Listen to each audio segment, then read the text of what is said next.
Hello student, अस्सलाम वालेकुम, नमस्ते, welcome to Zaman Chande official. Okay, अच्छा, प्रीवियस लेक्चर में प्रीवियस जो वीडियो यहाँ पे इस चैनल पे आपके यहाँ मैंने दी थी, उसमें हमने चैप्टर नंबर 1 की बात की थी, जहाँ पे सारा का सारा जो कॉन्सेप्ट है वो सारा कुछ सारा था प्रोजेक्टाइल मोशन का।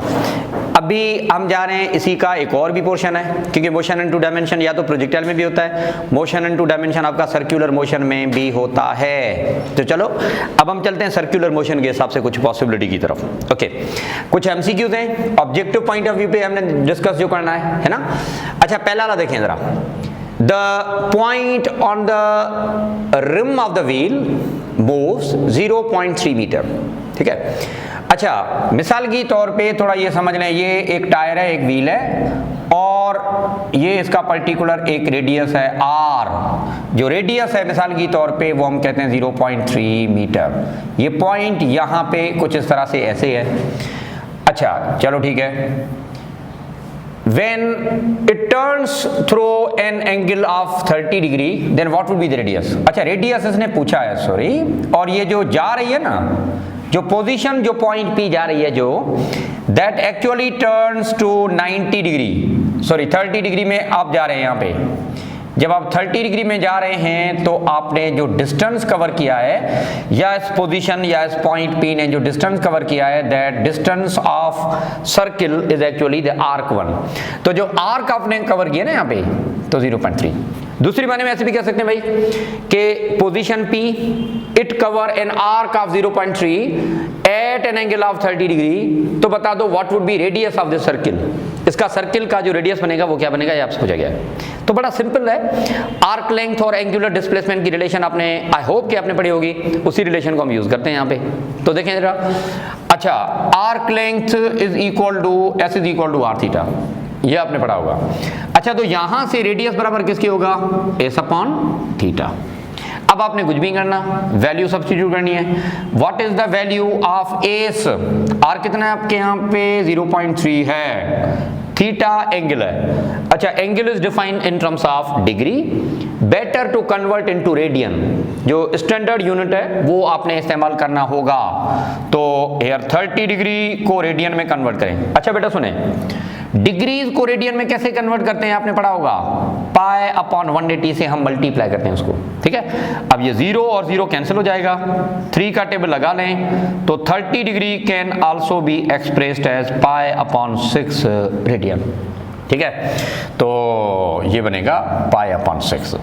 अब ये जो 6 है ना, न्यूमरेटर में ले जाएं तो मल्टीप्लाई होगा, बाकी नीचे वाला पाए वही आपका 0.3 इंटू 6 प्रोड्यूसेस 1.8 अपॉन पाई।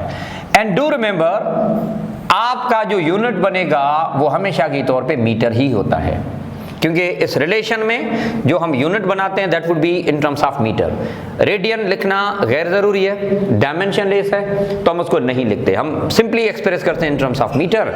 तो जो करेक्ट आंसर है वो आपका बनेगा 1.8 upon pi, that would B option A. Option A इसका करेक्ट आंसर है। ठीक है, तो ये आपका हो गया इस तरह से। चलो ठीक है, अच्छा भाई, अब हम चलते हैं दूसरे वाले पे। अच्छा, दूसरा वाला पहले थोड़ा समझ लें, बात क्या कह रहा है, सुनो जरा। A disc spin, then what is the correct statement of the following. अच्छा, इसका मतलब पहले मैं थोड़ा समझा दूं, सुने जरा बेटा। ये समझ लें एक डिस्क है, इस डिस्क पे मैंने चंद पार्टिकल्स बना दिए, ये पार्टिकल P है, एक और पार्टिकल है जो कि Q है। ठीक है, अच्छा, जो सेंटर ऑफ रोटेशन पे होगा वो ये होगा। MCQ से हटके एक और बात बता दूं उसमें, वो ये कि जब डिस्क स्पिन करती है ना, तो पता क्या होता है, सारे पार्टिकल स्पिन नहीं करते, सिर्फ जो O पे होता है वो उसी जगह पे स्पिन करता है। इसका मतलब है the particle at the centre also spin. उसीलिए हम कह सकते हैं कि ये मोशन या पूरी मोशन को जो कि बता रहा है ना, उसलिए हम कह सकते हैं कि this one is the centre of mass. Chapter number 5 में आप लोग पढ़ते भी हो, बाय द वे। अच्छा, पार्टिकल P कैसे जाएगा जब ये डिस्क स्पिन होगी? पार्टिकल P कुछ इस तरह से यूं जाएगा। P किसी और के सराउंडिंग में हो रहा है ना। जब एक्सिस ऑफ रोटेशन पार्टिकल के बाहर हो तो मोशन कौन सी कहलाती है? ऑर्बिटल। तो P की जो मोशन है कौन सी? ऑर्बिटल। Q भी वो किसी और के सराउंडिंग में हो रहा है तो उसके लिए भी ऑर्बिटल मोशन है। पर जो सवाल हैं, जो स्टेटमेंट्स हैं, ये इसी तरह से नहीं, ये तो मैंने एडिशनल कुछ बातें बता दी। पर अब हम आते हैं इसमें, यहाँ पे क्या बात कर रहा है? एंगुलर स्पीड मतलब number of cycle per second is called as angular speed of all particle is same. सब पार्टिकल जितने भी है ना, इन सब की जो एंगुलर स्पीड है वो लाजमी तौर पे बोल रहा है कि सेम होगी। थोड़ा हम इस पे देखना चाहते हैं कि एंगुलर स्पीड सेम होगी या किस तरह से होगी, ये बात हम थोड़ा करना चाहेंगे। अब ये थोड़ा देख लें इधर, लिसन। एंगुलर स्पीड कैसे किसको है? नंबर ऑफ साइकिल को। जब ये डिस्क घूम रही होगी तो ओ ने मिसाल की तौर पे 2 साइकिल कवर किए, जाहिर सी बात है P ने भी 2 साइकिल कवर करने होते हैं, Q ने भी 2 साइकिल कवर करने होते हैं। तो ये सारे पार्टिकल जा रहे होंगे ना, वो साइमल्टेनियसली जा रहे होंगे बेटा। ऐसा नहीं है कि O वाला पार्टिकल 2 साइकिल कवर करके आया, P वाला बाद में आया, Q वाला बाद में, ऐसा नहीं है। ये सारे के सारे जो पार्टिकल हैं वो एक वक्त में साइमल्टेनियसली जा रहे होंगे। इसका मतलब है टाइम पीरियड, एंगुलर फ्रीक्वेंसी या simple frequency, that would be same for all. ये सबके लिए सेम होगी। इसका मतलब है angular speed of all particle is same. ये स्टेटमेंट बहरहाल सही है, 1 सही है। दूसरी वाली को देखते हैं, tangential velocity of all particle is same. इसको थोड़ा देख लेते हैं। पार्टिकल जब सर्कुलर मोशन में होता है ना तो उसकी टेंजेंशियल वेलोसिटी आपने पढ़ा होगा, वो जो कि डायरेक्शन कंटिन्यूसली चेंज करे वो टेंजेंशियल कहलाती है। टेंजेंशियल वेलोसिटी का जनरल फार्मूला है v = r। अगर ओमेगा सेम है, क्योंकि सारे पार्टिकल साथ जा रहे होते हैं, तो हम ये कह सकते हैं tangential velocity is directly proportional to radius. जिसका रेडियस बड़ा होगा उसकी वेलोसिटी ज्यादा होगी, जो कि सेंटर के करीब होगा उसका रेडियस कम होगा, उसकी वेलोसिटी कम होगी। आपने देखा है आमतौर पे जो सीलिंग फैन है ना, छत वाला पंखा जो चलता है, तो जो सेंटर के करीब पार्टिकल हैं वो ऐसे जा रहे होते हैं, ऐसे। जो दूर वाले हैं वो आपको दिखते भी नहीं, वो बड़ा तेज जाते हैं। ऐसा नहीं कि सबकी वेलोसिटी सेम होती है। The particle near the centre will have small value of radius, तो उनकी वेलोसिटी कम होगी, टेंजेंशियल वन, एंगुलर नहीं। अच्छा, जो दूर होते हैं ना वो ज्यादा थोड़ा तेज जाते हैं, तेज भागते हैं इस तरह से, क्योंकि साथ भी चलना होता है, रास्ता भी बड़ा है। तो definitely you need to move faster in order to make the symmetry of all. तो आप सिंपली कह सकते हैं हर पार्टिकल क्योंकि मुख्तलिफ पोजीशन पे है, रेडियस मुख्तलिफ है, तो हर पार्टिकल की वेलोसिटी मुख्तलिफ होगी, सेम नहीं होगी। The particle near the centre will have less velocity and the one apart they will have more accordingly। तो 2 नंबर स्टेटमेंट गलत है, 2 सही हो ही नहीं सकती। चलो ठीक है, आगे चलते हैं। The particle near the center have less radial acceleration। ये देखो, रेडियल एक्सेलरेशन किसको कहते हैं? रेडियल एक्सेलरेशन का दूसरा नाम है सेंट्रीपिटल एक्सेलरेशन, यू नो। और सेंट्रीपिटल एक्सेलरेशन आपने पढ़ी है बेटा, v² भी कहते हैं इसको, या हम इसको लिखते हैं v या ac = r⍵² लिखते हैं। दोनों में से ये पता चला कि सेंट्रीपिटल एक्सेलरेशन जो है ना वो रेडियस से डायरेक्ट है। सर क्या बात करें, यहाँ पे इनवर्स है? भाई इनवर्स नहीं है, क्योंकि ये r आपको एक दिखता है, आपको वो दूसरा r क्यों नहीं दिखता जो उसके अंदर भी मौजूद है, जो कि होल स्क्वायर की फॉर्म में मौजूद है। तो न्यूमरेटर डिनोमिनेटर को हम सिंप्लीफाई करके जब लिखेंगे ना तो इट वुड बी r⍵²। और यहाँ पे ये रिलेशन बना लो कि centripetal acceleration is directly proportional to radius. बात वही बनी ना, the particle near the centre will have less radius, centripetal acceleration कम होगी, and the one apart radius बड़ा होगा। तो बड़ा सिंपल है, उसके लिए हम सिंपली कह सकते हैं सेंट्रीपिटल एक्सेलरेशन आप सिंपली कह सकते हैं ज्यादा होगी। तो the particle near the centre have less centripetal acceleration या रेडियल देन अपार्ट 1। ये बिल्कुल सही है, 3 सही है, 1 भी सही है, 3 भी सही है। इसका मतलब करेक्ट आंसर क्या बनेगा? D is your correct answer, 1 and 3 only. ठीक है, तो ये छोटी सी कहानी आपने इस तरह से डिस्कस कर ली। Okay, come to the next, ये वाला देखेंगे, सुनो जरा। अच्छा, यहां पे क्या बात कर रहा है इसको थोड़ा देख लेते हैं। A particle of 20 gram is attached with a string of this particular such that tension is produced in the string. थोड़ा यहां पे थोड़ा समझ लें इसको। भाई एक पार्टिकल है, किसी धागे वागे से आपने अटैच किया ऐसे, and is whirled in a circle, गोल घुमा रहे हैं, ठीक है। जो ये स्ट्रिंग है ना, डेफिनेटली स्ट्रेच होगा, उसमें टेंशन प्रोड्यूस्ड होगा, टेंशन प्रोड्यूस होगा इस तरह से, direction of tension would be towards the centre, ऐसे होगा, toward the point of attachment. अच्छा, ये टेंशन कितना पैदा होगा? जितना सेंट्रीपिटल फोर्स पैदा होगा, बड़ी सादी सी बात है। तो आप सिंपली कह सकते हैं कि भाई टेंशन पैदा होगा, that would be exactly equal to mv² upon r, ये होगा। चलो ठीक है, बात क्या करना चाह रहा है? Which of the following can not be possible speed of particle, ये लो। अच्छा, धागे में जो टेंशन होता है ना, वो एक हद तक हम पैदा करते हैं, जिसको हम कहते हैं मैक्सिमम इलास्टिक लिमिट। उस हद से ज्यादा अगर आप खींचेंगे, इसको टाइट करेंगे, तो you will lose string, break हो जाएगा, फायदा नहीं है फिर। मोशन कंटिन्यू थोड़ी होगी, धागे टूट जाने के बाद पार्टिकल थोड़ी खुद घूम करेगा, ऐसे नहीं है। तो do remember, you need to whirl the circle in a particular value of speed. If you rotate it faster you will lose the string, don't do that. तो बड़ा सादा है, करना आपने ये कि भाई टेंशन इन स्ट्रिंग की जो मैक्सिमम वैल्यू है ना, वो आपको सजेस्ट करेगी कि मैक्सिमम वेलोसिटी कितनी होगी। तो आप ये करें, टेंशन इन स्ट्रिंग को इस्तेमाल करके मैक्सिमम वेलोसिटी मालूम करें, फिर पता चल ही जाएगा। देख लेते हैं इसको, tension is equal to mv² upon r। Tension कितना पैदा करना चाह रहे हैं? 2। मास कितना है? 20 gram, that must be converted into kilogram, 1000 से डिवाइड कर लो, 0 0 कैंसिल हो जाएगा, खाली यहाँ पे बचेगा 2/100, ये बचा। भले इसको सिंप्लीफाई करके लिख दें, क्या है, इसको हम सिंप्लीफाई करके लिख देते हैं भाई, ये बनेगा तकरीबन 0.02 ऐसे। अच्छा, then v² upon r, r कितना है? 100 centimetre, which is equal to 1 metre, 1 है, बड़ा सिंपल है।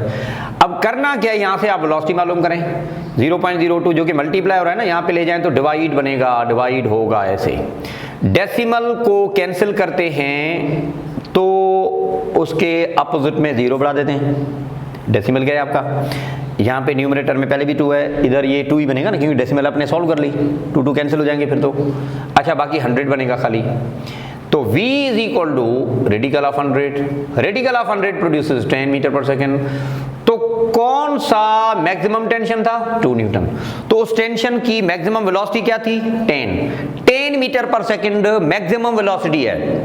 भाई इस मैक्सिमम वेलोसिटी से आप घुमा सकते हो, पर इससे ज्यादा नहीं घुमाना तेज, वरना ये धागा टूट जाएगा। You are not supposed to move this string with the value greater than 10, but you can rotate it slower as well. 10 metre per second से कम वाली कोई भी स्पीड आप रख सकते हो, आपकी मर्जी है, आप मजे से घुमा लें, थोड़ा और तेज घुमा लें, but you are not going to cross the limit of 10, ऐसा नहीं करने का, ठीक है। तो 10 is the maximum value, do not cross this particular 10। इसका मतलब ये हुआ कि 10 और 10 से कम पॉसिबल वैल्यू है, जो पॉसिबल वेलोसिटी है वो कितनी हो सकती है, इसके लिए बात है ना। तो लेस देन और इक्वल टू 10 जो भी वैल्यू हैं ये सारे पॉसिबल है, पर greater than 10 is not possible. बात क्या कर रहा है? Which of the following can not be possible, मतलब पॉसिबल कौन सी नहीं होगी। देखो जरा, 10 पॉसिबल है, घुमा सकते हैं, मैक्सिमम अपर लिमिट है। 8 बिल्कुल मुमकिन है, पॉसिबल है। ये वाला भी बिल्कुल पॉसिबल है, हमारी मर्जी कैसे भी घुमाएं, पर you can not rotate it with the velocity 12 metre per second, नहीं घुमाएंगे इस तरह से। If you do so string break हो जाएगा। तो इस एमसीक्यूज करने का मेरा मतलब था कि सर्कुलर मोशन में वेलोसिटी ऑफ रोटेशन की एक हद होती है, if a string phenomena is there. बात आई समझ में? सो बहरहाल हो गया। चलो अब ये एक कॉन्सेप्चुअल है, इसको थोड़ा समझ लें। A body execute uniform circular motion, एक बॉडी है जो कि यूनिफॉर्म सर्कुलर मोशन में जा रही है। चलो ठीक बेटा, यूनिफॉर्म सर्कुलर मोशन की डेफिनेशन क्या, मैं ये यहाँ पे थोड़ा समझा दूं। इधर थोड़ा देखें, आप थोड़ा सा इधर देखेंगे बेटा।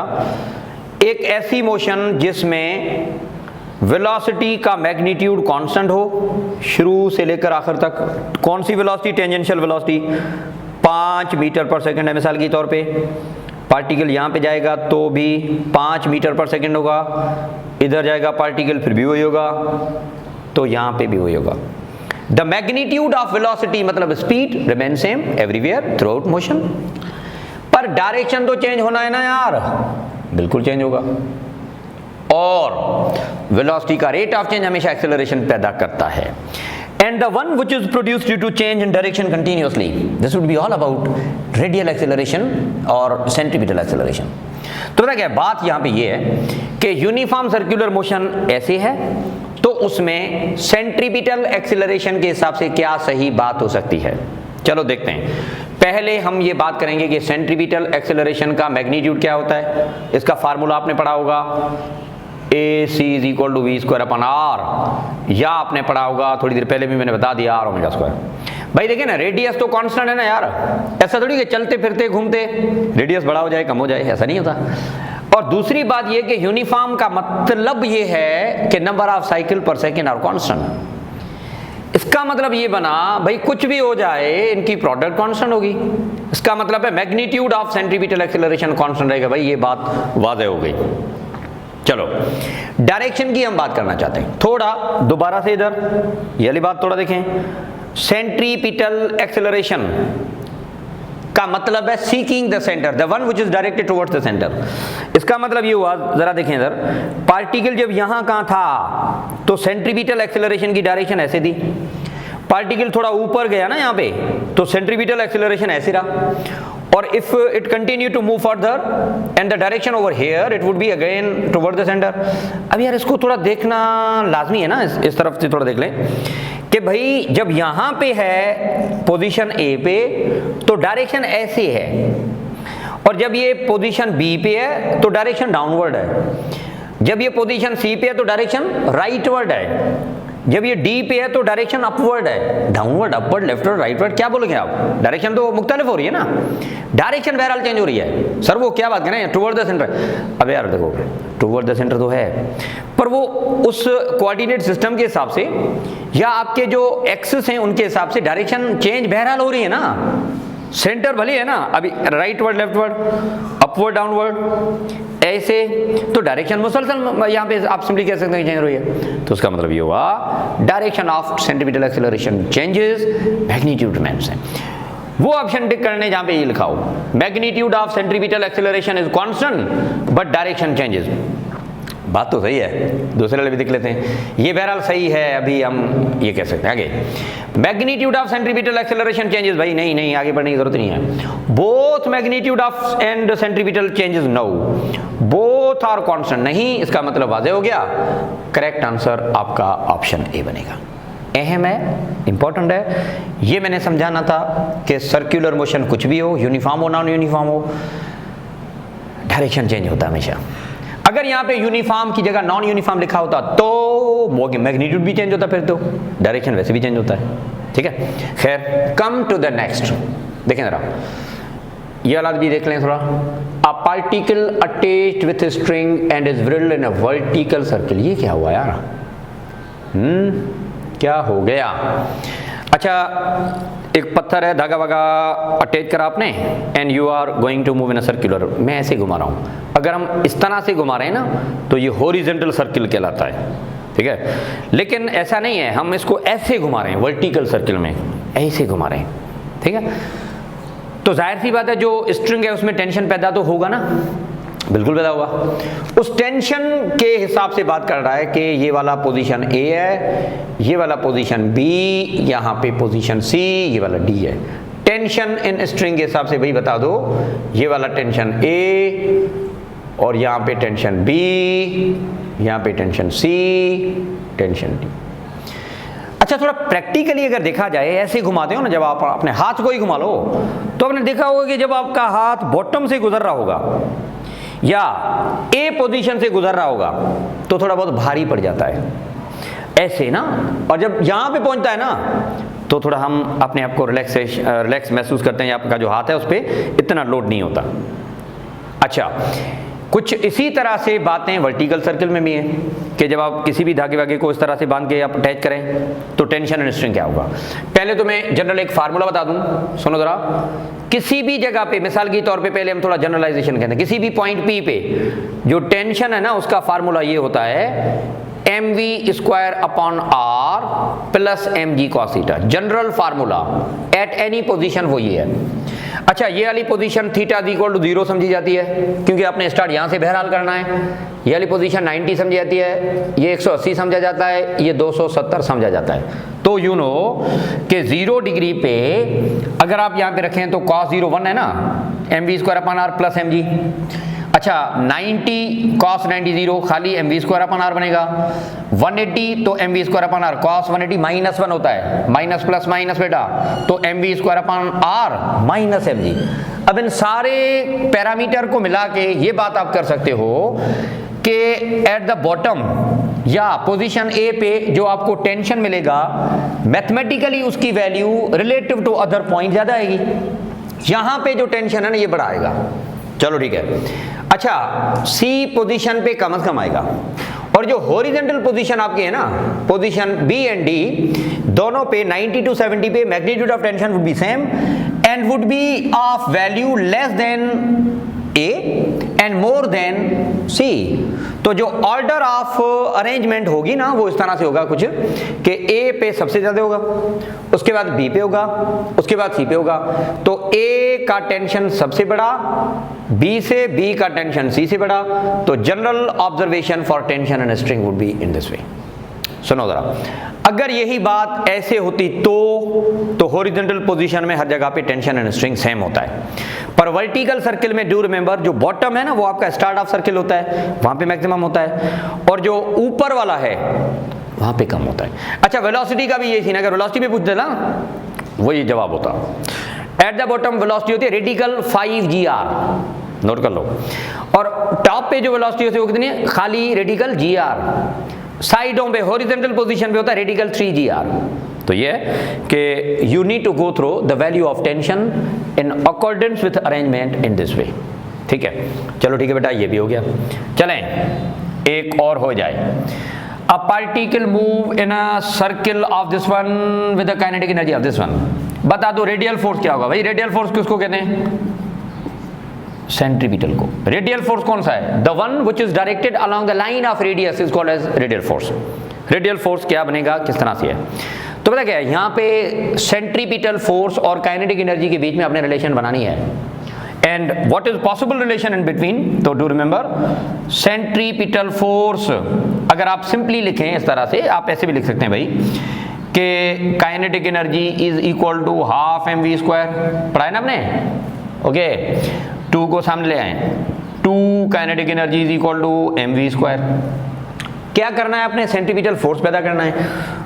R होना चाहिए, सेंट्रीपिटल फोर्स में होता है mv स्क्वायर अपॉन r। अब यहाँ पे R नहीं है, कोई बात नहीं, divide both side by R करो तो हो गया ना। mv स्क्वायर अपॉन r क्या मतलब? Centripetal is equal to 2 kinetic energy upon r।